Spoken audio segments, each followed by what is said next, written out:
काल दनपारच्या सुमार अकस्मात आमचो बाप सकाराम नायक ह्याच्या घरार मोठो पावस आनी वादळाक लागून झाड पडलें आनी तुमी पळोवंक शकता फाटल्यान भरपूर नुकसाण जालें तेजें. पूर्ण रूफ गेला, भितरलें सगळें सामानाची नासधूस जाल्या.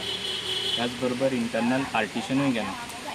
हें इन्स्पेक्शन आज पंचायत तशेंच आमचे ट्रस्टा मार्फत माधवराव ढवळीकर ट्रस्टा मार्फत आमी इन्स्पेक्शन केलां.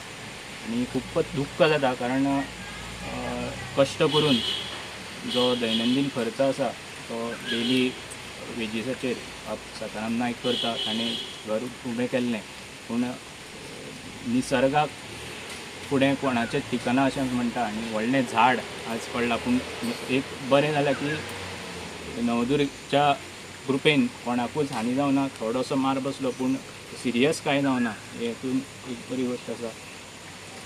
येत्या त्या 8 दिसांत एकदां हे सगळें झाडां आसा कारण भितर खुबशे व्हडले व्हडले पीस आसा झाडाचे, ते सगळे काडून सगळो निवळ करून ताचें रूफींग रोखडेंच 8 दिसां भितर करपाचो ध्येय आमी ट्रस्टा तर्फे तशेंच पंचायत आनी आमच्या आमदारान दवरला आनी तें काम रोखडेंच सुरवात जातली.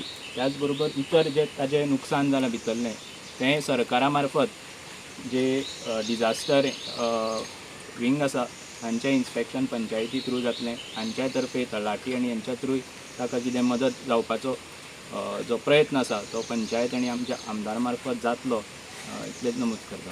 काल तुमी पळयलात आसतलें, कालूय न्यूज येयल्ली, सगळे घर तेजे काबार जाल्ले. पूण आयज माधवराव ढवळीकर ट्रस्ट आनी आमचो मंत्री आमदार हांच्यांनी आश्वासन दिल्लें आसा 8 दिसां भितर आमी हे घर ते उबें करून दितले.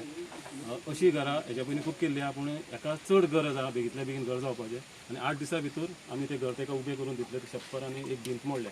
माधवराव ढवळीकर ट्रस्ट आनी आमदारा तर्फे आमी बेगींतल्या बेगीन हें करून दितले. कित्याक तेंच्यांनी ऑलरेडी आश्वासन दिलां बाकीचें काम सगळें आमी पळयता आनी बेगींतल्या बेगीन तेका घर उबें करून दिता.